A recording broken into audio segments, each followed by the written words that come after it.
Hello friends. आजकल ठंड के टाइम पे सबको खांसी की प्रॉब्लम अक्सर देखी जाती है।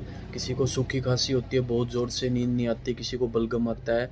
तो मैं हर टाइप की खांसी की दवा बता रहा हूँ। अगर किसी को सूखी खांसी है, गला छिल रहा है, बहुत ज़ोर से रात को नींद नहीं आती, तो उसके लिए हम डेक्सोमिथोरफेन साल्ट यूज़ करते हैं। डेक्सोमिथोरफेन कोई भी ब्रांड नेम हो, इसका टेस्क्यू नाम से भी आता है और बहुत सारी कंपनियां बेनाड्रिल अलग अलग नाम से बनाती है। डेक्सोमिथोरफेन सूखी खांसी के लिए सबसे बेस्ट साल्ट है। अगर किसी को बलगम की प्रॉब्लम है, साथ में पानी आ रहा है आंखों से नाकों से, तो हम उसके लिए लिवोसेल्बुटामोल साथ में एम्ब्रोक्सोल के साथ कम्बिनेशन यूज़ करते हैं।